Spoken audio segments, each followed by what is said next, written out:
Hello all. Can you tell me conductor में special क्या है? Why is conductor so special? Because उसके पास free electrons हैं, उनको हम कंडक्शन इलेक्ट्रॉन्स भी बुलाते हैं, मोबाइल इलेक्ट्रॉन्स भी बुलाते हैं। हर एक इलेक्ट्रॉन, ये जो फ्री इलेक्ट्रॉन है, इसने अपना रिश्ता एटम से तोड़ दिया है। There is no bond between them, they are free to move. In fact मैं इस इलेक्ट्रॉन के बिहेवियर को एक फिजिटिव 3-4 साल के बच्चे के साथ कंपेयर कर सकता हूँ। 3-4 साल के जो बच्चे होते हैं ना, जो कि नर्सरी में पढ़ते हैं या नर्सरी में जाने वाले, कभी उनको ऑब्जर्व किया, एक फिजिटिव बच्चे को ऑब्जर्व किया, उसको अगर तुम रूम में छोड़ दोगे, बच्चा क्या करता है? चुपचाप बैठेगा? नहीं, कभी सोफा में कूदेगा, कभी टीवी चलाएगा, कभी वॉल में अपना सर मारेगा, कभी रोएगा, इधर भागेगा, उधर भागेगा। The motion is completely random. Is that clear? Now ये जो इलेक्ट्रॉन्स है, इन इलेक्ट्रॉन्स का भी मूवमेंट ऑलमोस्ट ऐसा ही है। ये सारे फ्री इलेक्ट्रॉन्स हैं, एंड इट्स बिकॉज उस कंडक्टर के पास thermal energy. By virtue of this thermal energy, these electrons are in a constant state of random motion. यहाँ पर एक पिक्चर दिख रहा है तुमको थर्मल मोशन का। यहाँ पर एक इलेक्ट्रॉन के पाथ को ट्रेस किया गया है कि किस किस रास्ते ये ट्रैवल करता है। ध्यान से देखो, the motion is completely random, the path is almost zigzag, right? And it is by virtue of the thermal energy that the electrons they have. Is that clear? तो ये zigzag path क्रिएट कैसे होता है? Try to understand.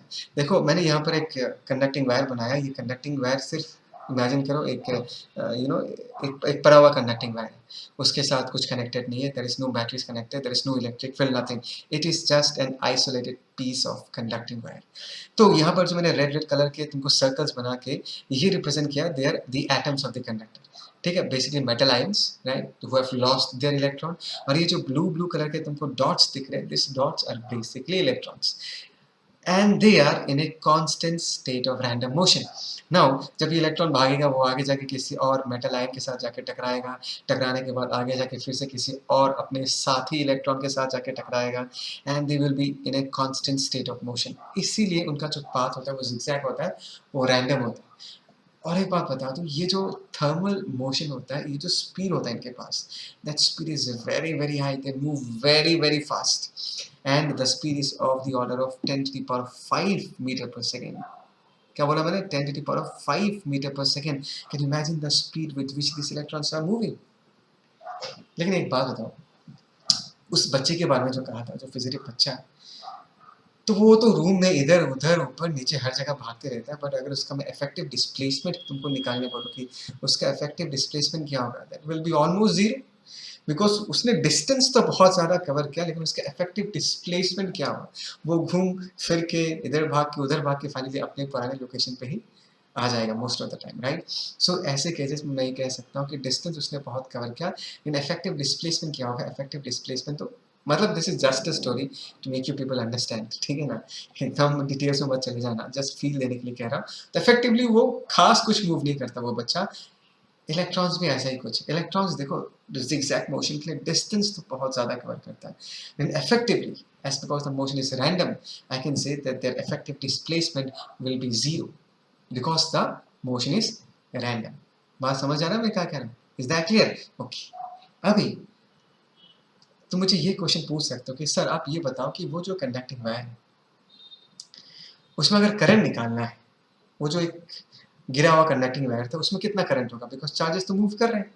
Because what is current? Current is the rate of flow of charge. याद है ना, class 10 में पढ़ा था ना तुम लोगों ने? Current is basically the rate of flow of charge. Formula याद है ना? मैं अलग से तुमको ये सारी चीज़ें अच्छे से डिस्क्राइब करूंगा, बट अभी के लिए current is what? Del Q by del T. Del Q by del T कैसे कह सकते हैं? That is rate of flow of charge. Is that clear? अच्छा, rate of flow of charge किसके थ्रू? मैं बताता हूँ कैसे। लेट अस जस्ट इमेजिन, ये दिख रहा है, ये बीच वाला सर्कल, ये जो क्रॉस सेक्शन दिख रहा है, दिस इज बेसिकली, मैंने यहाँ पर एक क्रॉस सेक्शन बनाया, this is A cross section. और मैं ये देखूंगा कि इस क्रॉस सेक्शन के थ्रू डेल टी टाइम में कितना चार्ज क्रॉस ओवर कर जाता है। क्या बोला मैंने? ये जो मैंने क्रॉस सेक्शन बनाया, इस क्रॉस सेक्शन के थ्रू डेल टी टाइम में कितना चार्ज क्रॉस ओवर कर जाता है, वो डेल क्यू निकालूंगा, del Q by del t करूंगा, मुझे करंट पता चल जाएगा। It is as simple as that. Is that clear? But interesting thing, जो important concept है, वो यहीं से स्टार्ट होगा। ध्यान से सुनो। अगर ऐसा है, ट्राई टू अंडरस्टैंड, अगर ऐसा है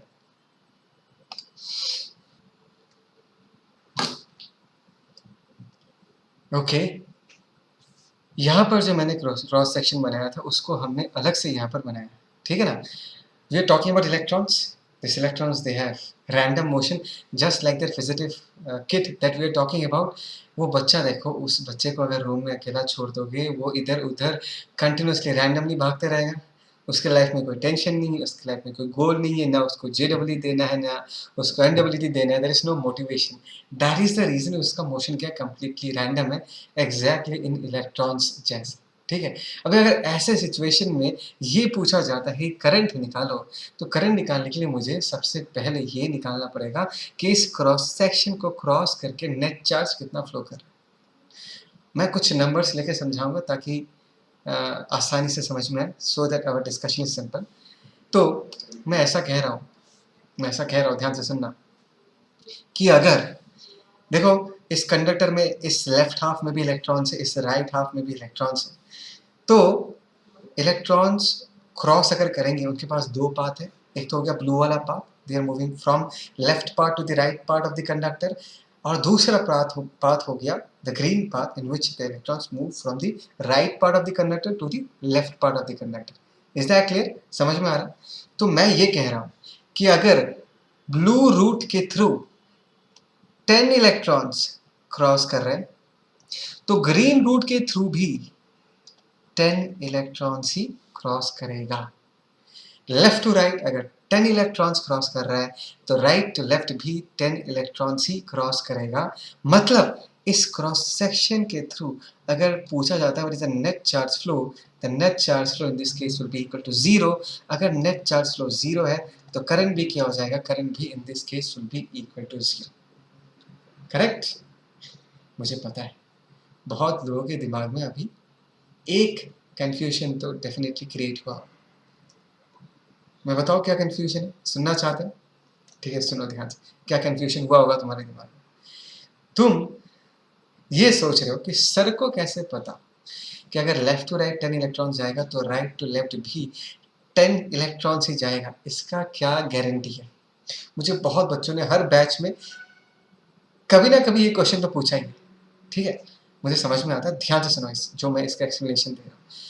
अकॉर्डिंग टू यू ऐसा भी हो सकता है कि लेफ्ट टू राइट अगर 10 इलेक्ट्रॉन्स जा रहा है, ऐसा भी हो सकता है कि राइट टू लेफ्ट 20 इलेक्ट्रॉन्स जाए, फॉर एग्जाम्पल अनइक्वल भी जाए, मतलब अनइक्वल मतलब एक तरफ ज़्यादा एक तरफ कम, ठीक है, ओके फाइन। अगर ऐसा कंफ्यूजन है कि ऐसा भी हो सकता है तो मैं तुमको एक क्वेश्चन पूछना चाहूँगा, मैं तुमको ये पूछना चाहूँगा, दैट मीन्स तुम ये कहना चाह रहे हो कि ग्रीन वाले रूट में ज़्यादा इलेक्ट्रॉन्स क्रॉस ओवर कर रहे हैं एंड ब्लू वाले रूट के through less number of electrons cross over कर रहा है। Is that clear? अगर ग्रीन वाले रूट के थ्रू ज़्यादा इलेक्ट्रॉन्स क्रॉस कर रहा है, इसका मतलब है ग्रीन वाले रास्ते के अलोंग इलेक्ट्रॉन्स को कोई ना कोई मोटिवेशन मिल रहा होगा, ग्रीन वाले पाथ में कोई ना कोई एडवांटेज होगा, इसलिए उस रास्ते के अलोंग ज़्यादा इलेक्ट्रॉन्स क्रॉस कर रहा है। राइट? लॉजिक तो यही बनता है, बिकॉज ग्रीन वाले रास्ते के थ्रू ज़्यादा इलेक्ट्रॉन्स मतलब कोई ना कोई फायदा तो होगा इलेक्ट्रॉन्स को उस रास्ते में जाने में। But the point is we all know going from left to right और going from right to left both the paths are exactly same, चाहे तुम ये blue वाला path follow करो या green वाला path follow करो, दोनों paths exactly same है। अगर दोनों paths exactly same है तो दोनों paths के along भी same amount of charge he cross over करेगा, अलग अलग charge cross over नहीं करेगा। और उसका सबसे important line है इसको explain करने का कि सर इनका motion random है, as because सर इनका motion random है so the net charge flow through the cross section will be equal to 0। देखो ये तुम्हारे लिए नया नहीं है, तुमने ऑलरेडी इस कंसेप्ट को पहले पढ़ा है क्लास 11 में। केटीजी याद करो, काइनेटिक थ्योरी ऑफ गैसेस। हमने क्या डिस्कस किया था कि अगर हमारे पास एक सिलिंड्रिकल कंटेनर है, उसमें गैस है, all the gas molecules are moving randomly, हमने एवरेज वेलोसिटी निकाला था, एवरेज वेलोसिटी का वैल्यू क्या निकला था, 0 निकला था या नहीं निकला था? इसका रीजन क्या था? इसका रीजन था रैंडमनेस। अगर मैं हर एक पार्टिकल का वेलोसिटी लिखूं और वेक्टरिकली ऐड करूं, रिजल्टेंट 0 आएगा। v1 vector plus v2 vector plus v3 vector plus vn vector तक ऐड करके अगर एवरेज निकालूं, रिजल्टेंट 0 आएगा। और उसका रीजन ये है कि all the vectors are randomly arranged. और एक एग्जांपल दूं, रिसेंटली तुमने पढ़ा है पोलर डाइलेक्ट्रिक्स, इलेक्ट्रोस्टैटिक्स का चैप्टर में है, देखना डाइलेक्ट्रिक्स वाला वीडियो में, वहाँ पर मैंने अच्छे से समझाया है कि अगर तुम्हारे पास कोई कोई पोलर डाइलेक्ट्रिक का स्लैब है और तुमने उसके ऊपर बाहर से कोई एक्सटर्नल फील्ड अप्लाई नहीं किया तो सारे dipole moments are randomly arrange और उस स्लैब के साथ रिजल्टेंट कोई डाइपोल मोमेंट एसोसिएट नहीं होता। The resultant dipole moment of the slab is equal to 0 और उसका रीजन भी क्या है? रैंडमनेस। तुमको समझ आ रहा है मैं क्या कर रहा हूँ? Getting the point. तो इलेक्ट्रॉन्स के केस में भी यही लॉजिक है, all the electrons are moving randomly so the net charge flow through the cross section is 0। Is that clear? पक्का समझ में आया? ओके, मैं फिर से अपने कहानी में उस फिजिटिव बच्चे को लेके आऊंगा, ध्यान से सुनना। फिजिटिव बच्चा है ड्राइंग रूम में, मस्त अपने लाइफ में मस्त है, खेल रहा है, कूद रहा है, नाच रहा है, गा रहा है। उसकी मम्मी किचन में, मम्मी किचन से चिल्लाती है और बोलती है बेटा देखो मैंने तुम्हारे लिए तुम्हारा फेवरेट डिश बनाया। चिल्लाती है और बच्चे को सुनाई देती। अभी बताओ क्या बच्चे के पास अभी मोटिवेशन आया? What is the motivation to go from the drawing room to the kitchen? मिला ना उसको मोटिवेशन? पक्का। तो बच्चा अभी क्या करेगा? बच्चा खुशी खुशी अभी किचन की तरफ, ड्राइंग रूम से किचन की तरफ भागना चालू करेगा। लेकिन होगा क्या, जाते जाते बीच वाले रूम में उसको अपनी आंटी मिल जाएगी। आंटी पकड़ लेगा बच्चे को, थोड़ा प्यार करेगा, थोड़ा खेलेगा। बच्चा तो जाना चाहता है, तो आंटी छोड़ने के साथ साथ बच्चा फिर से भागना चालू करेगा। फिर रास्ते में दादी मिल जाएगी, दादी फिर पकड़ लेगी, दादी उसके साथ थोड़ा टाइम स्पेंड करेगी। फिर दादी से छूटने के बाद वो फिर से जब भागना चालू करेगा किचन की तरफ, पापा आ जाएगा रास्ते में। तो एवरी टाइम वो किचन की तरफ जाना चाहता है, उसको हिंड्रेंसेस मिल रहे हैं। बेसिकली समझ में आ रहा है? अभी भी उसका मोशन क्या रैंडम ही है, एक बार आंटी की तरफ चला जा रहा है, एक बार दादी की तरफ चला जा रहा है, एक बार पापा की तरफ चला जा रहा है। और अगर ध्यान से देखोगे उसका मोशन रैंडम होने के साथ साथ उस रैंडम मोशन को एक पर्टिकुलर डायरेक्शन में मिल चुका है। वो रैंडमली डेफिनेटली मूव तो कर रहा है, but he is moving towards the kitchen. उसने डिस्टेंस तो बहुत कवर किया, इधर उधर बहुत डिस्टेंस कवर किया, लेकिन इफेक्टिवली वो किसके तरफ मूव करे? इफेक्टिवली वो किचन के तरफ ही मूव करा, बिकॉज अभी उसको एक मोटिवेशन मिला, उसको अपना फेवरेट डिश खाना है। समझ में आया? तो इसी तरीके से अगर मैं किसी तरह ये जो रैंडमली मूविंग इलेक्ट्रॉन्स को मोटिवेट कर दूं कि नहीं भाई साहब आप लोग सब इस रास्ते चलो, एक मोटिवेशन दे दूं, तब किसी क्रॉस सेक्शन के थ्रू नेट चार्ज फ्लो 0 नहीं आएगा। करेक्ट? अभी बारी है रैंडमली मूविंग इलेक्ट्रॉन्स को मोटिवेट करने की, ठीक है ना? अभी हम उसको मोटिवेट कैसे करें? There is only one way, through which you can. एक काम करना, मैं यहाँ पर पॉज करो, पॉज करके ये नोट को अच्छे से लिख लो, अच्छे से बना लो, ठीक है ना? फिर आगे बढ़ते हैं। ओके, मैं ये कह रहा था कि there is one way through which you can motivate all the randomly moving electrons, and that is by applying electric field electrons पे फोर्स लगाते हैं, उनको मूव करा सकते हैं, इलेक्ट्रॉन से respond towards electric field. And electric field कब और कैसे अप्लाई करता है? We apply electric field by producing potential difference. जैसे कि दिख रहा है, ध्यान से देखो, यहाँ पर मैंने कंडक्टर बनाया है और कंडक्टर के अंदर एक इलेक्ट्रिक फील्ड है, देखो ध्यान से। And electric field lines will always flow from a region of higher potential to a region of lower potential, ठीक है ना? ऐसे तो तुम पोटेंशियल डिफरेंस कैसे क्रिएट करोगे किसी कंडक्टर के अक्रॉस? नेक्स्ट वाला डायग्राम देखो, with the help of A battery. हम एक बैटरी को कंडक्टर के अक्रॉस लगा देंगे तो बैटरी क्या करेगा? उस कंडक्टर के अक्रॉस पोटेंशियल डिफरेंस क्रिएट करेगा। या तुम ऐसे भी सोच सकते हो कि बैटरी के पॉजिटिव टर्मिनल से इलेक्ट्रिक फील्ड लाइंस निकलेगा, कंडक्टर के थ्रू पास होके उसके नेगेटिव टर्मिनल पे खत्म होगा electric field lines. That means because of this battery there is electric field lines flowing through this conductor from this positive end which is at higher potential to the lower potential region. Now ये जो electric field है ये बुलावा है, जैसे कि mummy ने बुलाया था उस बच्चे को। देखो जब ये इलेक्ट्रिक फील्ड अप्लाई होगा, यहाँ पर बहुत सारे इलेक्ट्रॉन्स हैं, मैंने सिर्फ एक पर्टिकुलर इलेक्ट्रॉन को ड्रॉ करके इसका कहानी बताया है।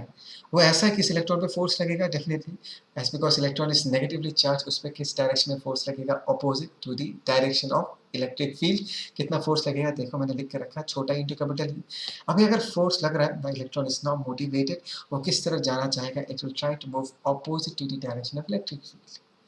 वो खुशी खुशी एक्सीलरेट तो करना चालू करेगा, लेकिन थोड़ा आगे जाने के साथ साथ सामने उसको एक मेटल आयन मिलेगा, एक एटम मिलेगा, उसके साथ टकराएगा, टकराने के साथ साथ क्या होगा, फिर से उसका डायरेक्शन बदल जाएगा, फिर से उसका मोशन रैंडम हो जाएगा, फिर आगे फिर से वो मोटिवेट होकर फिर से आगे भागना चालू करेगा। आंटी से छूटने के साथ साथ बच्चा फिर से भागता है ना, वो अलग बात है, आगे जाके उसको दादी मिल जाता है, तो आगे जाके इस इलेक्ट्रॉन को फिर से अपना एक साथी इलेक्ट्रॉन मिल जाएगा, उसके साथ टकराएगा, फिर से मोशन क्या हो जाएगा, फिर से मोशन रैंडम डिफ्लेक्ट हो जाएगा। फिर भी वो क्या करेगा, धक्का तो खाएगा, बच्चे जैसा धक्का तो खाएगा, बट वो फाइनली किसके तरफ इफेक्टिवली मूव करेगा, वो फाइनली बच्चा किचन की तरफ मूव करेगा, और ये जो इलेक्ट्रॉन है वो इलेक्ट्रिक फील्ड के ऑपोजिट डायरेक्शन में मूव करेगा। जैसे कि इस डायग्राम, बहुत बढ़िया डायग्राम है, देखो जिगजैग मोशन तो है, रैंडम मोशन तो है, बट देखो इस रैंडम मोशन के बावजूद ये electron it's moving along the length of the conductor and there is some effective displacement along the length of the conductor. समझ में आ रहा है मैं क्या कर रहा हूँ? You need to understand. देखो there are two things. एक तो है इस इलेक्ट्रॉन के पास because of thermal energy एक थर्मल मोशन है उसके पास, एंड थर्मल वेलोसिटी बहुत हाई होता है, of the order of 10 to the power 5 metre per second, बहुत फास्ट मूव करते हैं। तो ये जो इलेक्ट्रॉन है वो इफेक्टिवली बहुत डिस्टेंस, याद रखना मैंने क्या बोला, डिस्टेंस बहुत ज़्यादा कवर करता है, बट एज बिकॉज वो जाते वक्त इतने सारे एटम्स के साथ जाके कलाइड करता है, बाकी साथ ही इलेक्ट्रॉन्स के साथ जाके कलाइड करता है, कि इफेक्टिवली वो बहुत धीरे धीरे ही आगे बढ़ता है, वो बहुत धीरे धीरे आगे ड्रिफ्ट करता है। मतलब अगर तुम उसके ड्रिफ्ट वेलोसिटी, हम इसको कहते हैं ड्रिफ्ट वेलोसिटी कहते हैं, उसका अगर एवरेज वेलोसिटी निकालना चाहो along the length of the conductor, वो बहुत छोटा आएगा, it's will be very very less, because इतना धक्का खाता है कि वो फाइनली स्लो डाउन हो जाता है। तो उस वेलोसिटी को हम ड्रिफ्ट वेलोसिटी कहते हैं, और उसको हम रिप्रेजेंट करते हैं वी से। दिख रहा है ना यहाँ पर, देखो, because of the collisions and electric forces the electrons effectively move very slowly along the length of the conductor. We call the velocity as the drift velocity vd in the direction opposite to the electric field, in addition to the random motion of the in addition to the random motion. ठीक है ना? अच्छा, यहाँ पर देखो मैंने लिख के रखा है, the magnitude of the drift velocity is of the order of 10 to the power -4 meter per second. They're damn slow. It is 10 to the power 9 times smaller than the average random speed of the electrons. Random से समझ में आया, वो जो thermal velocity वो speed है, बहुत बहुत कम है, तो effectively बहुत ये लोग धीरे धीरे मूव करते हैं, लेकिन मूव तो करते हैं ना।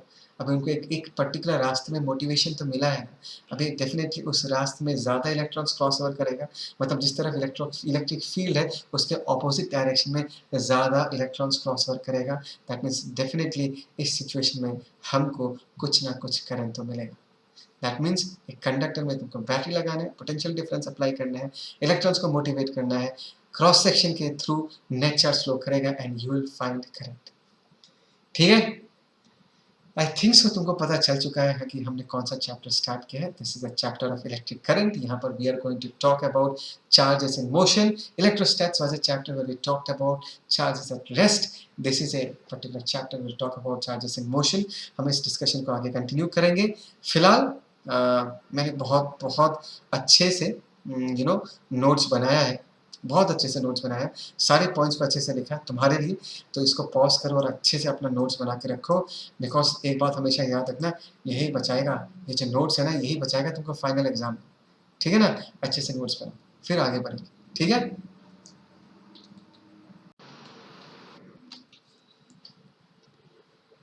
सो अब तक हमने ये देखा कि अगर हमने कंडक्टर के अंदर जो इलेक्ट्रॉन्स हैं उनको मोटिवेट कर देते हैं। मोटिवेट कैसे करते हैं? By applying potential difference, and because of potential difference there will be electric field around the length of the conductor and the electrons will start moving and they will favour a particular direction. इस situation में अगर हम एक cross section consider करते हैं, उसके through कोई net charge flow definitely होगा। और आज मैंने एक बहुत अच्छा वीडियो, बहुत अच्छा एक एनिमेशन है जो मुझे मिला यूट्यूब में, मैं आप लोगों के लिए लेके आया हूँ। लेट्स सी दैट वीडियो, बहुत मज़ा आएगा देखें। Let's see this, and all credit to stem coding, they have made a beautiful animation depicting के कंडक्टर के अंदर इलेक्ट्रॉन्स इलेक्ट्रिक फील्ड के इफेक्ट के अंदर कैसे मूव करते हैं। Let's see this.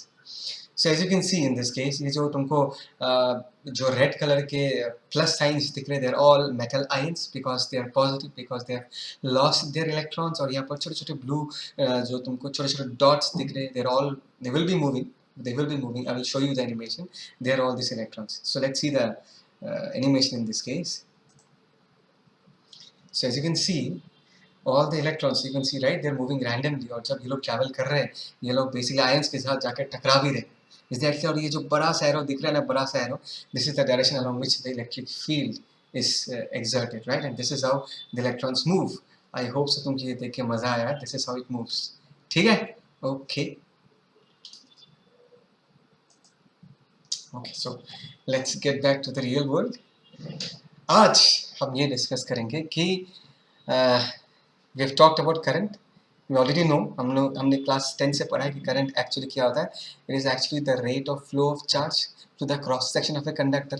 That means देखो यहाँ पर हमने क्या किया है, मैंने यहाँ पर एक कंडक्टिंग वायर का एक सेक्शन कंसिडर किया है. लेट अस सी कि हमने यहाँ पर एक छोटा सा क्रॉस सेक्शन कंसिडर किया. So this is the cross section that we are talking about. This cross section के थ्रू पर यूनिट टाइम जितना चार्ज फ्लो करेगा उसी को ही हम करंट बुलाएंगे. That means current I in this case is equal to what? That is del Q by del T. ठीक है ना? This is the current. Okay. Now you people might have a confusion कि sir ये जो आपने picture दिखाया, this is a conductor, right? But यहाँ पर जो चार्जेस मूव कर रहे हैं, they are positive charges which are moving. देखो, you need to understand. Actually में एक कंडक्टिंग वायर के थ्रू पॉजिटिव चार्जेस मूव नहीं कर सकते, because positive charges are metal ions, they are fixed in the location, वो लोग कभी भी मूव नहीं कर सकते. एक्चुअली में मूव कौन करता है? एक्चुअली में इलेक्ट्रॉन्स मूव करता है. बट बाय कन्वेंशन, बहुत लोगों को ये बात पता भी होगा, by convention current is taken to be along the direction of the flow of positive charge. Positive charges जिस डायरेक्शन में मूव करते हैं उस तरफ हम करंट का डायरेक्शन मानते हैं. तो you will have a question कि सर पॉजिटिव चार्जेस तो मूव करता नहीं है. यस, पॉजिटिव चार्जेस मूव नहीं करता, बट एक बात बताओ, अगर इलेक्ट्रॉन्स राइट टू लेफ्ट जा रहे हैं, technically I can say that positive charges are coming from left to right. मतलब जैसे कि इस पिक्चर में दिख रहा है, अगर मुझे पॉजिटिव चार्जेस राइट की तरफ जाते हुए दिख रहा है तो मैं ये कह सकता हूँ कि एक्चुअली में इलेक्ट्रॉन्स किधर मूव कर रहे होंगे, एक्चुअली में इलेक्ट्रॉन्स लेफ्ट की तरफ मूव कर रहे होंगे. Is that clear? It is just a convention. ज़्यादा लोड मत लो. Current is conventionally taken along the direction of flow of positive charge. Is that clear? So this is how we define current. But ये जो expression मैंने यहाँ पर लिखा है, I equal to del Q by del T, you need to understand something. This expression will represent current, but this expression actually represents the average value of current. मैंने average current क्यों बोला? Why did I call it as average current? Because ध्यान से देखो, यहाँ पर जो हमने टाइम लिया है, this is a period of time. Do you agree with this? This is a period of time.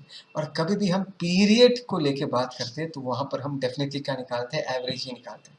Is that clear? So del Q is the amount of charge flowing through a cross section in total time del T. So this is how current is defined. अच्छा, अभी अगर तुम मुझे ये पूछोगे sir ये तो समझ में आ गया एवरेज करंट क्या है, लेकिन अगर हमको इंस्टेंटेनियस करंट निकालना पड़े तो इंस्टेंटेनियस का मतलब क्या होता है? Current eight a particular moment. अगर मुझे मोमेंट के बारे में बात करना है तो मुझे इस पीरियड को रिड्यूस करके, ये जो डेल्टी है इसको रिड्यूस करना पड़ेगा, और बहुत बहुत बहुत छोटा टाइम बहुत रिड्यूस करके we need to talk about a moment of time. और रिड्यूस हम कैसे करते हैं मैं बताता हूँ. देखो, if you need to talk about instantaneous current, चलो यहाँ लिखता हूँ. If I need to talk about instantaneous current, मैं क्या करूँगा? This is instantaneous current. So as because the time period has to be reduced and it has to be infinitesimally small, तो मैं लिखूँगा del t tends to what? 0. That the time is so small that time del t tends to 0, and यहाँ पर हो जाएगा del q by del t. Is that clear? That means इसको लिखने का मतलब ये है कि जो टाइम पीरियड है उसको हमने बहुत बहुत रिड्यूस कर दिया, infinitesimally स्मॉल बना दिया. In that scenario, limit del t tends to 0, del q by del t को हम क्या लिख सकते हैं? It can be written as what? dq by dt. We all know this, right? कि ऐसे सिनेरियो में हम इंस्टेंटेनियस करंट को कैसे लिख सकते हैं? We can write this as dq by dt. So this is the expression for instantaneous current. अच्छा, यहाँ से हम क्या लिख सकते हैं? I can say dq is equal to what? dq in this case is equal to I into dt. ये लिख सकता हूँ dq in this case is equal to I into dt. अभी अगर तुम मुझे पूछोगे सर आप मुझे ये बताओ कि t1 टाइम से लेके t2 टाइम तक, क्या बोला मैंने?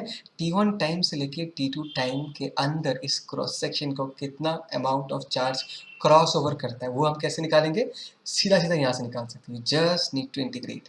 इसको इंटीग्रेट कर दो, इसको इंटीग्रेट कर दो, और टाइम का लिमिट्स पुट कर दो फ्रॉम t1 टू t2. तो तुमको क्या मिलेगा? You will get the amount of charge which is flowing through the cross section from time t1 2 times T2, and we can find it out from this expression, that is Q equal to integration of I into dt. Is that clear? So we have talked about average current, we have talked about instantaneous current. Let us talk about the SI unit of current. Now it's so simple, we all know that SI unit क्या होगा. Can you tell me SI unit क्या होगा in this case? SI unit अगर मैं देखूँ, current क्या है? Charge by time. Charge by time क्या होगा SI unit इसका? Coulomb per second. Is that clear? That is coulomb per second, and coulomb per second को हम बुलाते हैं एम्पियर. इसको हम सिंबल A से रिप्रेजेंट करते हैं. क्या बोला मैं? Ampere. Is that clear? So this ampere, M-P-E-R-E, एक मिनट, okay, P-E-R-E, ये जो ampere है, this is the SI unit of current.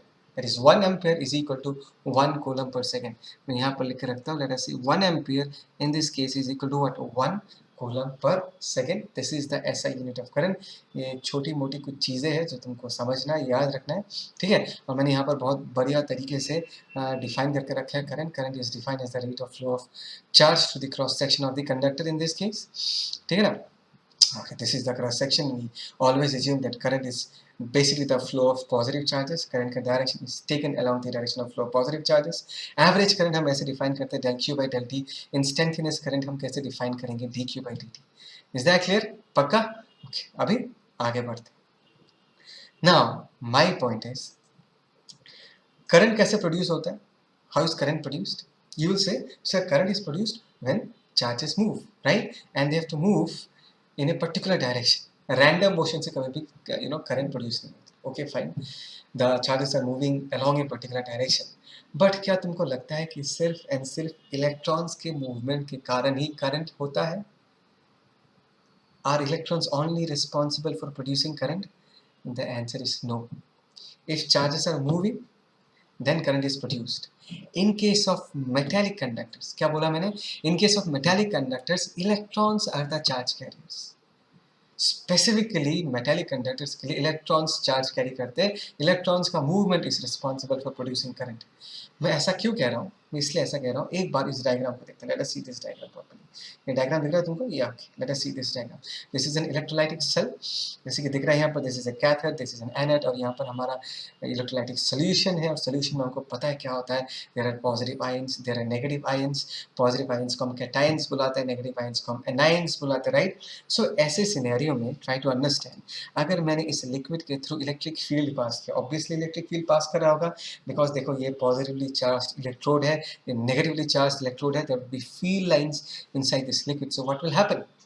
The positive ions will be moving towards the negatively charged electrode, and the negative ions will be moving towards the positively charged electrode. अभी ऐसे situation में अगर तुम मुझे ये पूछते हो, sir यहाँ पर करंट कौन बना रहा है, तो मेरा जवाब होगा, ऐसे सिनेरियो में both cations and anions, both of them are charge carriers and both of them are responsible for producing current. समझ में आया मैं क्या कह रहा हूँ? Now, if you say, sir, cations के कारण current किस direction में बनता है, मैं बोलूँगा, okay, cations is because they're positive charges and they're moving along this direction. तो cations के कारण जो current produce हो रहा होगा, जैसे IC मतलब current due to cations, that is towards left because positive charges are moving along this direction. जैसे कि मैंने कहा कि anions जो negative charges है, ये लोग भी move कर रहे हैं and they will also produce current. इसके कारण इनके movement के कारण भी current produce होगा, and we know that current is always taken along the direction of flow of positive charge. So अगर anions, that is negative charges, are moving towards the right, I will say कि anions के लिए जो current बना होगा, that will be towards the left because by convention. समझ में आया? तो फाइनली अगर ये पूछा जाता है कि इस इलेक्ट्रोलाइटिक सोल्यूशन में कितना करंट है, मैं बोलूँगा that is equal to what? IA, that is current due to anions plus current due to cations. समझ में आया? तो एक इलेक्ट्रोलाइटिक सोल्यूशन में both cations and anions are the charge carriers. समझ में आ रहा है कुछ?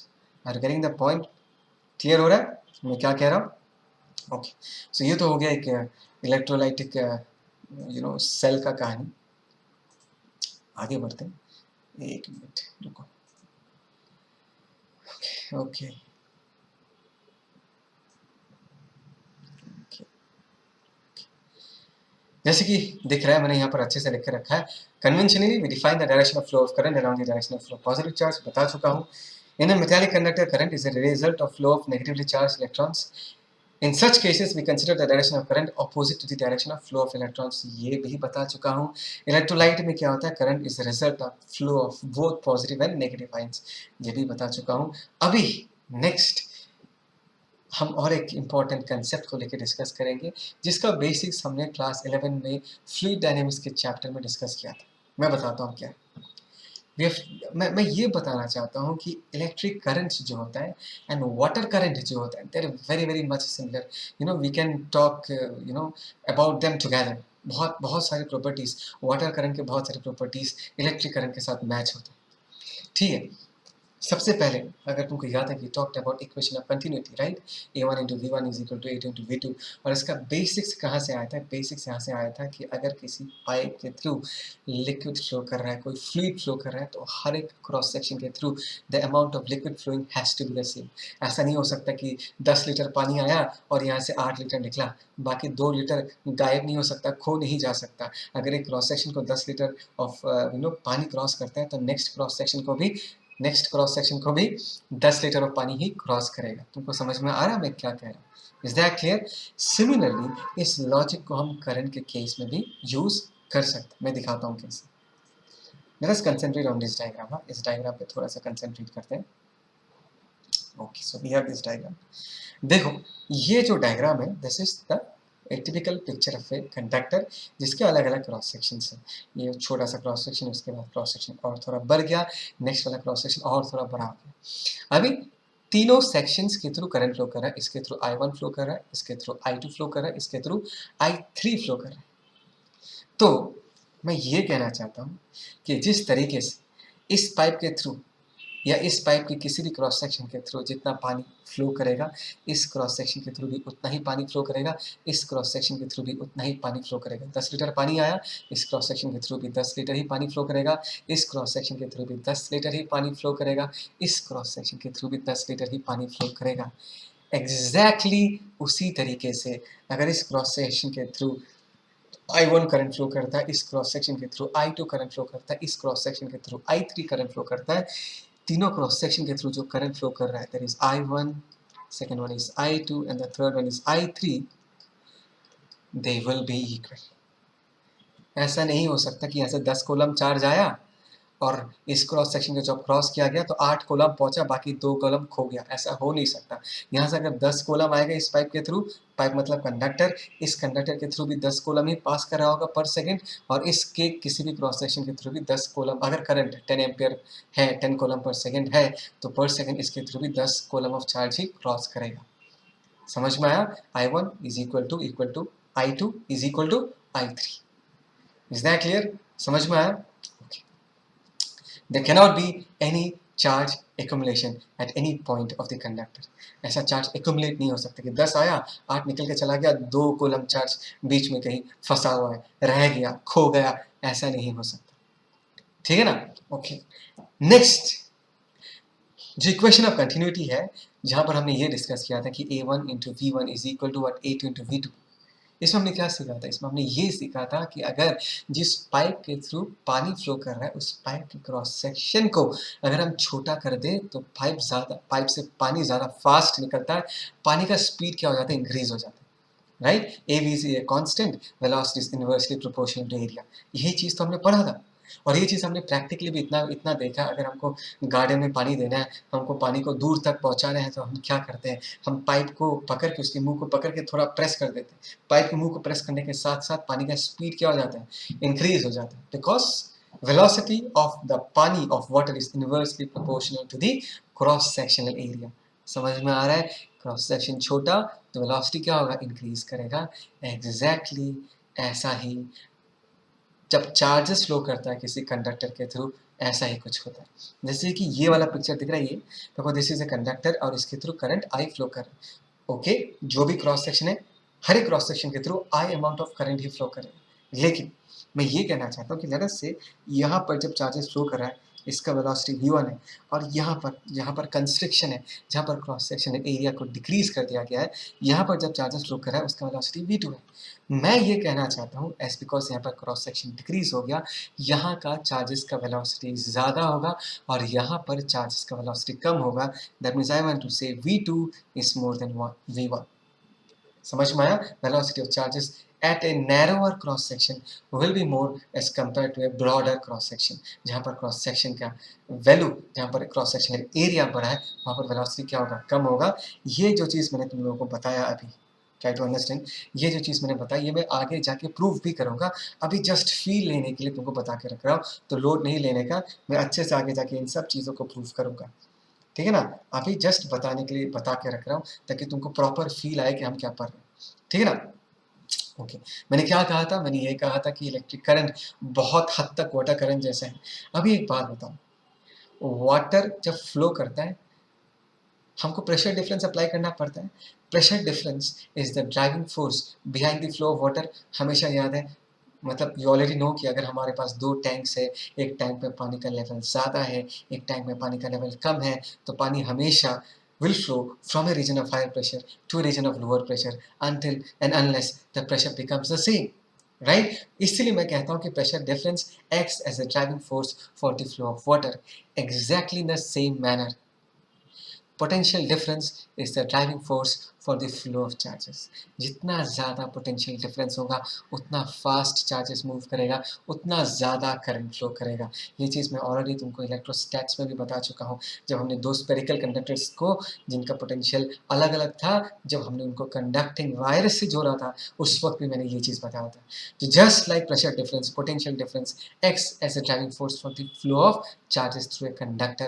More the potential difference, faster will be the movement of charges, more will be the amount of current.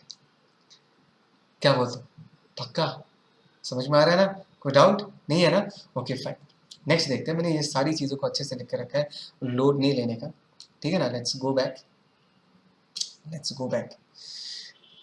थोड़ा सा पेशेंस रखो, मैं दिखाता हूँ मैं क्या बोलना चाहता हूँ। Okay, next topic of discussion क्या है वो देखते हैं। Let's see this. Okay, fifth वाला पॉइंट देखते हैं। अच्छा, देखने की जरूरत, सिर्फ सुनो, लुक एट मी, मेरे तरफ देखो। ठीक है, let's talk about the fifth वाला point. Now we know about current, right? Current, it has got a magnitude, right? 2 ampere, 3 ampere current, 5 ampere current, it has got a magnitude. Does it have a direction? Current always flows from a region of higher potential to region of lower potential, right? तो उसके पास magnitude है, उसके पास हमको लग भी रहा है कि डायरेक्शन है, बिकॉज वो हमेशा इलेक्ट्रिक फील्ड लाइन से जिस तरफ है करंट उसी तरफ फ्लो करता है। So can I say current is a vector quantity? Is it right to say that current is a vector quantity? Come on. Okay. I agree. ये जो मैंने दो लाइन्स कहा उसको सुन के तो लगता है कि करंट एक वेक्टर क्वांटिटी है, लेकिन एक्चुअली में करंट वेक्टर क्वांटिटी नहीं है। करंट एक स्केलर क्वांटिटी है, और उसका रीज़न ये है कि करंट वेक्टर एडिशन का रूल्स फॉलो नहीं करता। बहुत सिंपल है, समझ में आ जाएगा। जैसे कि ये अभी देखो, पेज में देखो, स्क्रीन में देखो, देखो यहाँ पर मैंने तुमको एक जंक्शन दिखाया है, यहाँ से कंडक्टिंग वायर आता है, यहाँ से कंडक्टिंग वायर आता है, इसके थ्रू I1 करंट फ्लो कर रहा है, इसके थ्रू I2 करंट फ्लो कर रहा है, एंड फाइनली इस पाइप इस पर्टिकुलर कंडक्टिंग वायर के थ्रू I करंट फ्लो कर रहा है। समझ में आया? एंड यहाँ से अगर I1 आता है, यहाँ से अगर I2 आता है, तो I का वैल्यू क्या होगा? I का value will be equal to what? I1 plus I2। ये इस पे डिपेंड नहीं करता कि I1 किस एंगल पे आ रहा है, I2 किस एंगल पे आ रहा है, या इन दोनों के बीच कितना एंगल है, या इन दोनों के बीच कितना एंगल है, इन चीज़ों पे डिपेंड नहीं करता। यहाँ से अगर 2 एम्पीयर करंट आ रहा है, यहाँ से अगर 3 एम्पीयर करंट आ रहा है, तो इस पर्टिकुलर कंडक्टिंग वायर के थ्रू 3 + 2 5 एम्पीयर ऑफ करंट ही फ्लो करेगा। इमैटेरियल ऑफ द फैक्ट कि तुमने तार को कैसे बिछा के रखा है। फील आया ना? तार कैसे बिछा हुआ है उस पर डिपेंड नहीं होगा कि जंक्शन में दोनों करंट मिलने के बाद फाइनली कितना करंट होगा। हमको सिंपल स्केलर एडिशन यूज़ करना है। 3 एम्पीयर करंट इस तरफ से आया, 2 एम्पीयर करंट इस तरफ से आए थे, meet each other and finally कितना करंट फ्लो करेगा? 5 एम्पीयर ऑफ करंट फ्लो करेगा। Is that clear? That is the reason current is not a vector quantity, current is a scalar quantity. याद रहेगा ये सब चीज़ें? पक्का? Okay fine, okay fine. चलो अभी नेक्स्ट ये देखते हैं। देखो जितने सारे छोटे छोटे चीज़ें हैं जिससे तुमको प्रॉपर फील मिलेगा, और ये सारी चीज़ें अगर तुमको पता नहीं है ना, तो तुमको ये चैप्टर समझ नहीं आएगा।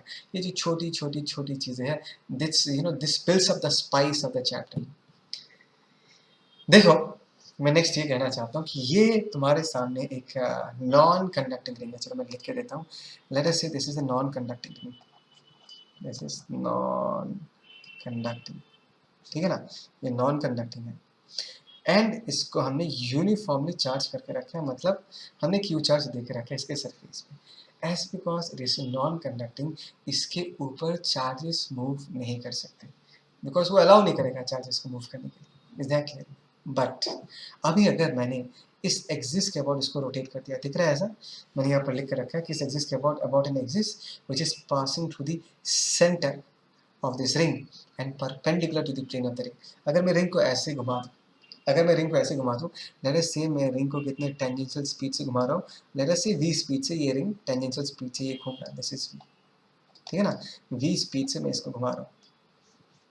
ओके, अगर मैं इस रिंग को, जिसके जो एक नॉन कंडक्टिंग रिंग है, जिसके सरफेस पे मैंने क्यू चार्जेस को डिस्ट्रीब्यूट करके रखा है, अगर मैं इस रिंग को गोल घुमाता हूँ, क्या इसके कारण कोई करंट प्रोड्यूस होगा? Will there be any current associated with the movement of this ring? Come on tell me, क्या बोलते हो? Will there be any current associated with the movement of the ring? You need to go back to your basics. What is current? Current is basically the flow of charges. अभी charges कैसे move कर रहे हैं उस पर depend नहीं करता। क्या चार्जेस मूव कर रहे हैं? Come on give me an answer, क्या चार्जेस मूव कर रहे हैं? देखो, this is a non conducting ring. अगर मैं इस रिंग को ही गोल घुमा दूं, तो रिंग के साथ जो जितने सारे चार्जेस है वो तो रिंग के साथ फिक्स्ड है, तो रिंग ही अगर गोल घूम जाएगा तो उसके साथ सारे चार्जेस भी गोल घूमेंगे। And yes, the charges are moving. If the charges are moving, yes, there is a current associated with this movement. And what is current? Current is the charge flow per unit time. It is total charge divided by total time. Is that clear? तो try to understand, just try to understand कि सोचो कि मैंने यहाँ पर एक cross section बनाया, दिख रहा है, this is a cross section, ये ब्लू कलर का मैंने क्रॉस सेक्शन बनाया just to make you people understand.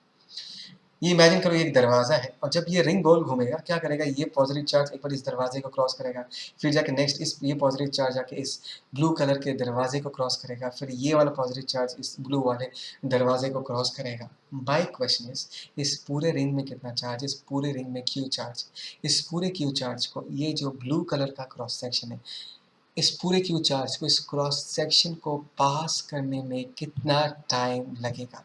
इस क्यू चार्ज को, इस क्रॉस सेक्शन को पास करने में कितना टाइम लगेगा? And the answer is very simple. जितने टाइम में ये रिंग एक पूरा चक्कर मारेगा, जितने टाइम में ये रिंग पूरा एक चक्कर मारेगा, उतने टाइम में ये पूरा क्यू चार्ज इस क्रॉस सेक्शन को क्रॉस कर चुका होगा। Is that clear? So can I say the amount of current associated, the amount of current associated with this movement of the ring is what? Q amount of charge, right? जैसे कि मैंने यहाँ पर लिख रखा Q amount of charge, और इस Q amount of charge को, इस क्रॉस सेक्शन को क्रॉस करने में कितना टाइम लगता है? 1 full time period. This is 1 full time period. What is time period? The time taken to complete one circle by this ring. Is that clear? तो in this case हम time period कैसे निकालते हैं? एक full चक्कर मारेगा तो कितना डिस्टेंस कवर करेगा? That is equal to the circumference of the ring, that is 2 pi r, और कितने स्पीड से घूम रहा है? v से, तो 2 पाई आर बाई v, ये हमने लिख दिया। तो करंट इन दिस केस क्या हो जाएगा? Charge flowing divided by time, time in this case is time period, and q को तो हमने वैसे रख दिया, लेकिन 1 बाई टी, क्या बोला मैंने? 1 बाई टी को हम क्या लिख सकते हैं? 1 बाई टी को हम फ्रीक्वेंसी लिख सकते हैं। समझ में आया? तो हमेशा याद रखना, ये फॉर्मूला बहुत ज़रूरी है, बिकॉज एग्जाम हॉल में जाके जब तुम एग्जाम दे रहे हो तब ये फॉर्मूला डिराइव क्यों ना करोगे? फॉर्मूला डिराइव करने की जरूरत नहीं है। दैट इज द रीजन मैं अभी से तुमको बता के रख रहा हूँ। अपने दिमाग में इसको मेमोराइज करके अच्छे से सेट करके रखना है कि अगर तुम्हारे पास कोई रोटेटिंग चार्ज है, कोई चार्ज गोल घूम रहा है, उसके साथ कितना करंट एसोसिएटेड है? I equal to q into f. F is the frequency. Is that clear? F is the frequency fluctuation. समझ में आ रहा है ना? ओके फाइन, डन, समझ में आ गया। अभी और आगे बढ़ते। अच्छा, और छोटा सा एक चीज़ है जो तुमको बताना है, तुम्हारे लिए एक क्वेश्चन। क्या कंडक्टर जिसके थ्रू करंट फ्लो कर रहा है, क्या बोला मैंने? क्या एक कंडक्टर जिसके थ्रू करंट फ्लो कर रहा है, क्या मैं उसको चार्ज्ड बुलाऊं? Can I call it charged? Very very basic question. Charged uncharged कब बुलाते हैं, उस पर क्वेश्चन पूछ रहा हूँ। क्या एक कंडक्टिंग वायर जिसके थ्रू करंट फ्लो कर रहा है, क्या मैं इसको चार्ज बुला सकता हूँ? मैंने बहुत बच्चों को इसका गलत जवाब देते हुए सुना है। तुमको क्या लगता है? Is it charged or is it uncharged? You need to understand. When do we say a conducting wire is charged? We say anything is charged when it has got any excess of any one of the variety. अगर positive charge का access हो या negative charge का access.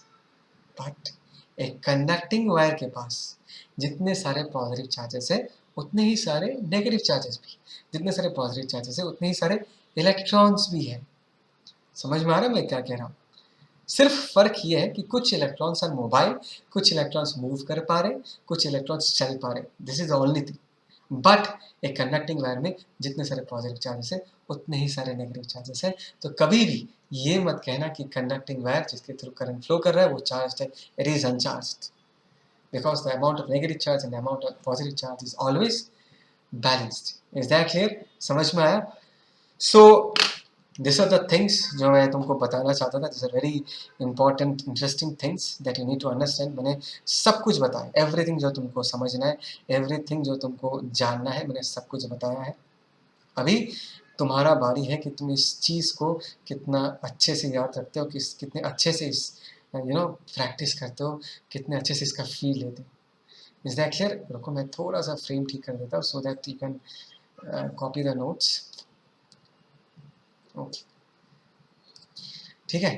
तो यहाँ पर ये current का डेफिनेशन यहाँ से चालू हो रहा है, तो इसको पॉज करो अभी, यहाँ पर पॉज करके अच्छे से नोट कर लेना। अगर कुछ प्रॉब्लम हो रहा है तो मैं काम करता हूँ, थोड़ा सा जूम करके दिखाता हूँ। लेट अस से पहले अभी पॉज करो, पॉज करके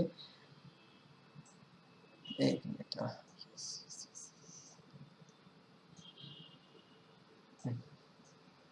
एक मिनट, अभी पॉज करके यहाँ तक लिख लो, ठीक है। पॉइंट नंबर 4 तक लिख लो, पॉज करो, ठीक है। ओके, अभी नेक्स्ट उसके बाद 4 के बाद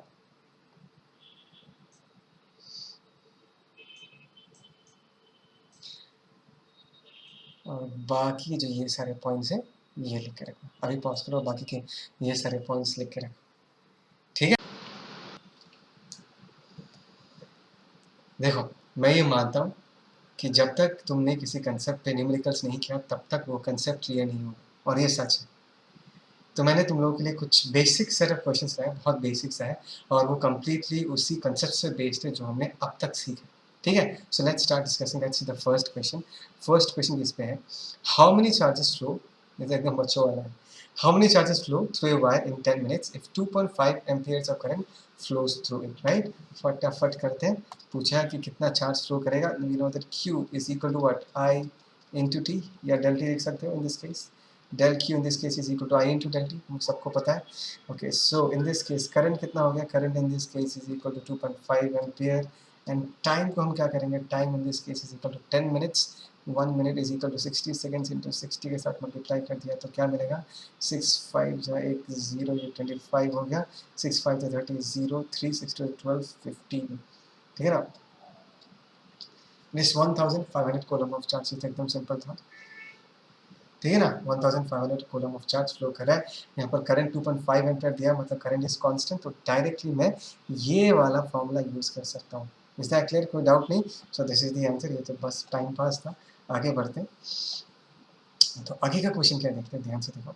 the current in the wire varies with time according to I equal to 3 plus 4। Now try to understand something.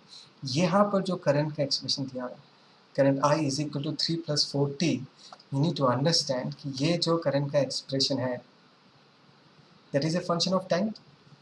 Is that clear? That current I in this case, अगर मैं लिखूँ that is equal to 3 plus 4t, that is a function of time. That means current in this case time के साथ क्या कर रहा है, vary कर रहा है। that means यहाँ पर जो ये करंट का एक्सप्रेशन है that is actually the instantaneous value of current। तो I की जगह हम लोग क्या पुट कर सकते हैं, dq by dt पुट कर सकते हैं। बोलो ये समझ में आया या नहीं है? Because we are dealing with current, current depends on time, as time changes I will change, that means we are dealing with instantaneous value of current। that is the reason हमने I को क्या लिख के रखा है, dq by dt। पूछा क्या है, how many coulomb of charges pass through a cross section of the wire in the time interval between 0 to 4 seconds. मतलब किसी क्रॉस सेक्शन के थ्रू 4 सेकंड्स में कितना चार्ज क्रॉस ओवर करता है, मतलब चार्ज निकालना है। तो तुमको मैंने सिखाया था, तो यहाँ पर हम डी क्यू लिखेंगे और इक्वल टू हम क्या लिख सकते हैं, that is basically I into D t, right. This is d q is equal to I into D t. Total charge निकालने हमको क्या करना पड़ेगा, इंटीग्रेट करना पड़ेगा। Let's write it here. यहाँ पर इंटीग्रेशन ऑफ डी क्यू लिख कर रखते हैं, और आई की जगह हम लोग क्या लिख कर रखते हैं, आई की जगह हम लिख सकते हैं that is 3 plus 40। Try to understand. I की जगह हमने लिख दिया 3 plus 40 into D T, time क्या हो गया 0 सेकेंड्स से लेकर 4 सेकेंड्स तक, 0 सेकेंड्स तक चार्ज फ्लो नहीं हुआ होगा एंड 4 सेकेंड्स तक लेटर से कितना चार्ज फ्लो हो चुका है, क्यू चार्ज फ्लो हो चुका है. सो इन दिस केस अगर मैं इसको सिंप्लीफाई करूँ, integration of d q is what, q that is equal to, अगर 3 + 4t इंटू डी टी इसको इंटीग्रेट करो तो क्या मिलेगा, 3 बाहर इंटीग्रेशन ऑफ डी टी आएगा, right, integration of d t, and integration of d t is what, t, और t पे अगर मैं लिमिट्स पुट कर दूँ तो कितना आ जाएगा 4 - 0. बोलो ये समझ आया नहीं आया? बहुत सिंपल. नेक्स्ट यहाँ पर क्या है, दैट इज 4 बाहर रहेगा, integration of t into D T that is t²/2. तो यहाँ पर t²/2, t² मैं लिख नहीं रहा, डायरेक्ट लिमिट्स पुट करूँगा, t²/2, 2 हमने नीचे लिख दिया, t², अपर लिमिट पुट करूँगा तो कितना होगा, 4² की जगह हम लोग क्या पुट कर देंगे, 16 - 0, डायरेक्टली किया, ठीक है ना. That is in this case 2 2 × 4, तो देखते कितना आएगा इन दिस केस, दैट इज 4 3 × 12, ठीक है ना. दिस इज 4 3 × 12 प्लस यहाँ पर क्या आएगा 16 2 × 32, सो दिस इज 32, फाइनली कितना आएगा 30 40 42 44. So I can say that 44 coulomb of charge क्या करता है, 44 कॉलम ऑफ चार्ज किसी भी क्रॉस सेक्शन के थ्रू फ्लो करता है in a time interval of 0 to 4 seconds. Is that clear? Next question देखो. ओके, नेक्स्ट क्वेश्चन क्या बोला, ध्यान से देखो. व्हाट कांस्टेंट करंट, ध्यान से सुनो, what constant current would transport the same charge in the same time. पूछा what constant current will transport the same charge in the same time. अभी बताओ कांस्टेंट करंट का क्या मतलब. देखो बहुत लोगों को ये कंसेप्ट ऑलरेडी आता होगा, अगर आता है तो यू कैन कैरी फॉरवर्ड, आगे बढ़ जाना. लेकिन मैं इस पर्टिकुलर जगह पर एक छोटा सा आइडिया शेयर करना चाहूँगा, बहुत लोगों को ये समझने में प्रॉब्लम होता है. देखो ऐसा है कि क्रिकेट तो सब लोग देखते हैं, T20 सब लोग देखते हैं. लेट अस से कि 20 ओवर्स में कितना स्कोर हुआ, लेट अस से 20 ओवर्स में 100 run score. Is that clear? तो अभी अगर मैं तुमको पूछूं भाई साहब ये बताओ कि रन रेट क्या है, तो तुम लोग कैसे निकालोगे what is run rate. Okay, 100 run score हुआ है 20 ओवर्स में, so what is run rate, that is 5 runs पर ओवर. यही है ना, 5 रन्स पर ओवर. तो इसका मतलब है कि हर ओवर में कितना रन स्कोर हुआ है, हर ओवर में 5 रन स्कोर हुआ है क्या, हर ओवर में 5 रन स्कोर नहीं ना, हर ओवर में 5 रन तो स्कोर हुआ नहीं, कोई कोई ओवर मेडन किया होगा, किसी किसी ओवर में छक्का लगा होगा, तो ऑब्वियसली 5 रन पर ओवर स्कोर नहीं हुआ. तो ये जो रन रेट निकला ये क्या है, ये जो यहाँ पर रन रेट निकाला ये क्या है. बहुत लोग बोलेंगे सर ये एवरेज, ठीक है, एवरेज वर्ड तो मुझे समझ में आता है, क्या तुमको एग्जैक्टली इसका फील है कि एक्चुअली एवरेज क्या रिप्रेजेंट करता है. देखो मैं सिंपली बताता हूँ. देखो 20 ओवर्स में 100 रन स्कोर हुआ है एंड डेफिनेटली हर ओवर पे सेम रेट पे स्कोर नहीं हुआ. तो अगर मैं तुमको ये पूछूं कि अगर 20 ओवर में 100 रन स्कोर करना है but at a constant rate, क्या बोला मैंने, अगर 20 ओवर में 100 रन ही स्कोर करना है लेकिन एट ए कांस्टेंट रेट, तो हर ओवर तुमको कितना रन स्कोर करना पड़ेगा, और उसका जवाब है 5 रन. दैट मीन्स हर over at a constant rate अगर 5 रन स्कोर करते जाओगे तब जाके तुम 20 ओवर में 100 रन स्कोर कर सकते हो. इसका मतलब होता है average. Average is nothing but doing the same task at a constant rate. समझ में आया? तो यहाँ पर अगर तुमको कांस्टेंट करंट पूछा जा रहा है, मतलब बोलो तुमको एक एवरेज करंट पूछ रहा है. मतलब अगर 4 सेकंड्स में मुझे 44 कॉलम ऑफ चार्ज को ही क्रॉस करवाना है तो कितना कांस्टेंट करंट यही काम कर देगा. दैट मीन्स एवरेज करंट पूछ रहा है. It's very simple. ऐसे that is I average in this case, और आई एवरेज का फॉर्मूला मैंने तुमको सिखाया है. That is what, that is del Q by, हम क्या लिख सकते हैं, दैट इज डेल टी लिख सकते हैं. अमाउंट ऑफ चार्ज हम लोग क्या लिख सकते हैं, that is 44 coulomb of charge divided by amount of time, in this case कितना हो जाएगा 4 seconds. That is in this case कितना हो जाएगा, दिस इज 11 एम्पियर. ये जो 11 एम्पियर आया है, 4 11 जो 44 इन दिस केस, यस, ये जो 11 एम्पियर आया है, this is what, this is the average amount of current. मतलब अगर 4 सेकंड में 44 कॉलम ऑफ चार्ज किसी क्रॉस सेक्शन के थ्रू पास करवाना है, तो कांस्टेंट रेट से अगर पास करवाना है तो उस करंट का वैल्यू कितना होगा, उस करंट का वैल्यू होगा 11 एम्पियर. Is that clear? समझ में आया? पक्का? चलो आगे बढ़ते हैं, नेक्स्ट क्वेश्चन देखते हैं. नेक्स्ट क्वेश्चन क्या, पॉज करके अच्छे से कॉपी कर लेना. Let us see the next question. ये भी एक अच्छा ही क्वेश्चन है. ओके, फ्रेम सही है, यस फ्रेम बढ़िया है. Let's discuss this. Does electric field exist inside the wires of A current carrying conductor.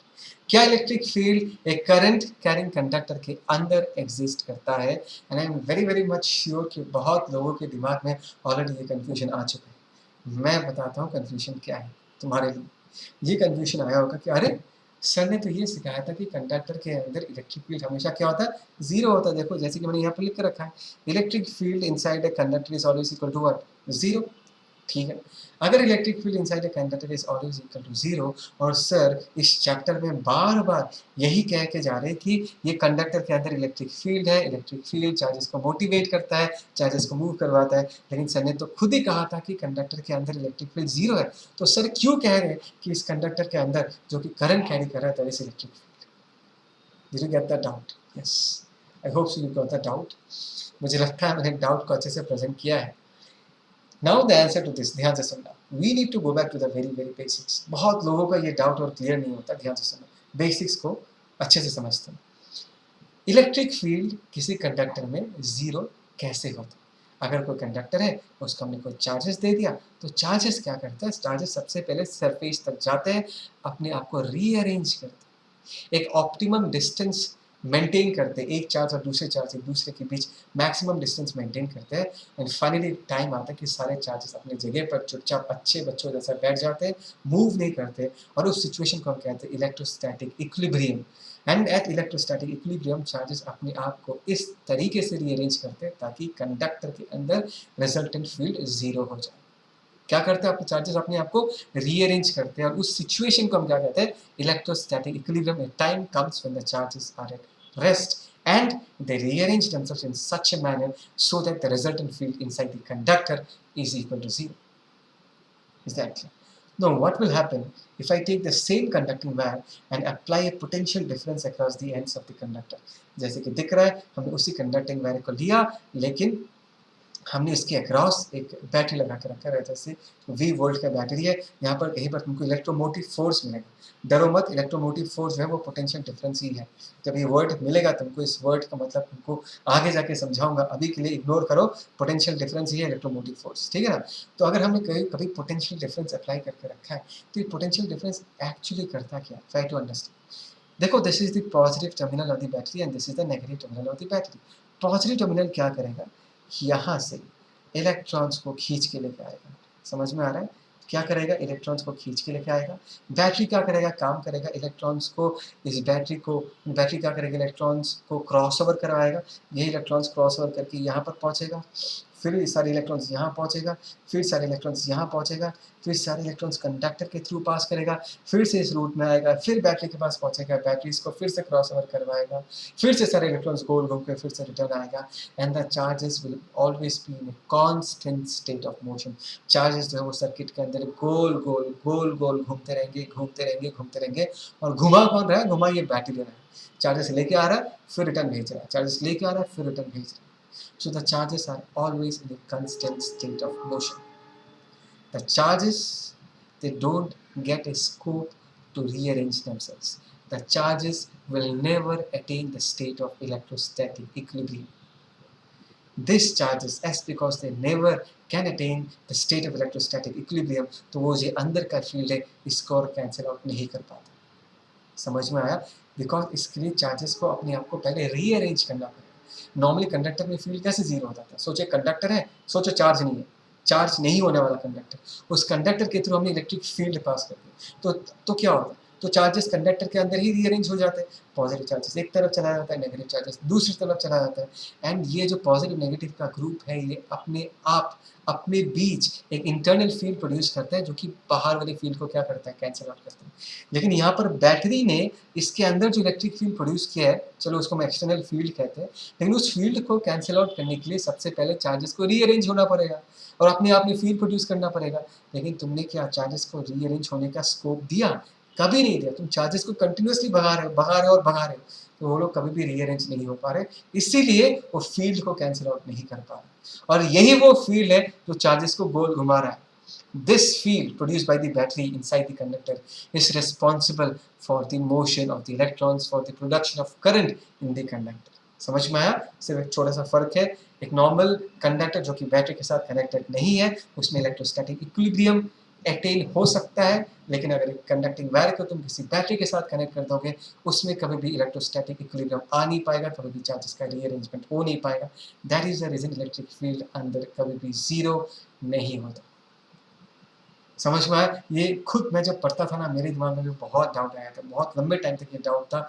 और मेरे टाइम में यार मुझे कोई क्या बोलूँ, कोई प्रॉपर गाइडेंस नहीं मिला था। बहुत बुक्स पढ़ा, बहुत कुछ स्टडी करने के बाद पता चला कि नहीं, what is the actual reason. ठीक है ना? मैंने यहाँ पर बहुत बढ़िया तरीके से इस चीज़ को लिख के रखा है। यहाँ पर what is the difference? Since the conductor is not isolated but wired to a source of electromotive force, the free charges are compelled to move and prevent the eventual establishment of electrostatic equilibrium. बहुत बढ़िया से लिख कर रखा है, pause करके इस सारे चीज़ों को अच्छे से लिख कर रखो। ठीक है, चलो आगे बढ़ते हैं फटाफट। लेट्स मूव अहेड, आगे इस क्वेश्चन में चलते हैं। ये भी एक अच्छा क्वेश्चन है, बहुत बढ़िया क्वेश्चन है। इसका बेसिक्स मैं इलेक्ट्रोलाइटिक सेल जब डिस्कस किया था तब बता दिया था। दैट मीन्स तुमको आता ही है, फिर भी जल्दी जल्दी सॉल्व करते हैं। ध्यान से देखो, यहाँ पर क्या है, इन नियॉन डिस्चार्ज ट्यूब, एक ट्यूब है, लाइट लो, नियॉन डिस्चार्ज ट्यूब क्या है, लोड लेने की नहीं है। डिस्चार्ज ट्यूब अगर फिर भी देखना चाहोगे तो एक बार इंटरनेट में सर्च कर लेना। डिस्चार्ज ट्यूब के बारे में बाद में डिस्कस करेंगे। मतलब एक इलेक्ट्रोलाइटिक सेल जैसा ही इमेजिन करो, मतलब वो डिस्चार्ज ट्यूब तो नहीं है बट सिचुएशन कुछ वैसा ही है। Neon plus ions move towards the right, मतलब लेट अस से ये राइट की तरफ कौन जा रहा है, लेट अस से नियॉन प्लस आयंस जा रहा है। और कितने आयंस जा रहे हैं, that is 2.9 into 10 to the power 18 neon plus ions जा रहे हैं। This is the number of positive ions that are traveling towards the right each second, मतलब this is the amount of charges flowing per second। यहाँ तक नहीं, each second वाला फंडा बहुत इंपॉर्टेंट है, ठीक है ना? Okay, while 1.2 into 10 to the power 18 electrons move to the left per second, और इस तरफ लेफ्ट के तरफ इलेक्ट्रॉन्स मूव कर रहे हैं, लेफ्ट की तरफ। लेट अस सी यहाँ पर कितने इलेक्ट्रॉन्स मूव करें in this case, electrons move करें in this case, and the value in this case is 1.2 into 10 to the power 18। इतने सारे इलेक्ट्रॉन्स फ्लो कर रहे हैं पर सेकंड। इलेक्ट्रॉन चार्ज सबको पता है। The current in the discharge tube, current क्या होगा वो पूछा गया है। हम सबको पता है कि current is actually taken around the direction of flow. Positive charge, यहाँ पर दो चार्ज कैरियर्स है, आयन से, पॉजिटिव आयन से, इलेक्ट्रॉन्स भी है, तो दोनों के लिए करंट बनेगा। और हमेशा याद रखना, पॉजिटिव आयन अगर इधर मूव कर रहा है तो पॉजिटिव आयंस के लिए लेट अस से आई पॉजिटिव करंट इधर ही प्रोड्यूस होगा। इवन दो इलेक्ट्रॉन्स लेफ्ट की तरफ मूव कर रहा है but current is taken around the direction of flow of positive charge. तो यहाँ पर हम इलेक्ट्रॉन्स के लिए जो करंट होगा वो इस तरफ होगा, both of them are around the same direction. दैट मीन्स अगर मुझे रिजल्टेंट करंट लिखना है तो रिजल्टेंट करंट मैं लिखूंगा current due to the electron flow plus current due to the neon plus ions, उसके फ्लो के लिए जो करंट बनेगा। सबसे पहले नियॉन प्लस के लिए कितना करंट बनेगा, this are the number of charges, that is 2.9 into 10 to the power 18 number of charges multiplied by E, because E is the amount of charge। इतने सारे चार्जेस से E के साथ मल्टीप्लाई करूंगा तो टोटल चार्ज पता चल जाएगा। इतना चार्ज एक सेकंड में क्रॉस ओवर कर जाता है। सिमिलरली अगर मुझे इलेक्ट्रॉन्स के लिए करंट निकालना है, सेम टेक्निक, कितना अमाउंट ऑफ इलेक्ट्रॉन्स है, 1.2 into 10 to the power 18, this is the number of electrons multiplied by charge of one electron, there is a total quantity of charge divided by कितना time है, that is 1 second। समझ में आया? So total current होगा दोनों का summation, because दोनों current are actually around the same direction. तो यहाँ पर हम क्या लिख सकते हैं, सीधा सीधा सिर्फ ऐड करना है, 2.9 प्लस 1.2, इन दिस केस कितना आ जाएगा, 11, 1 2 3 4 4.1 into 10 to the power 18 into, और मैं मेहनत नहीं करूँगा, ई के साथ मल्टीप्लाई कर दिया। अगर इसको सिंप्लीफाई करोगे तो the answer will come out to be 0.66 ampere, that is 0.66 ampere. थोड़ा सा कैलकुलेशन तुम लोग कर लेना, मैं नहीं कर रहा यहाँ पर। 0.66 एम्पियर आएगा and it is towards right, right, इधर ये वाला करंट एंड ये वाला current, both of them are pointing towards right, so this is the amount of current in this case। मजा आया? बेसिक्स क्लियर हुआ? So here I conclude this video। कोई भी डाउट है प्लीज कमेंट करना, will get back to you and fine, done for today, take care, bye.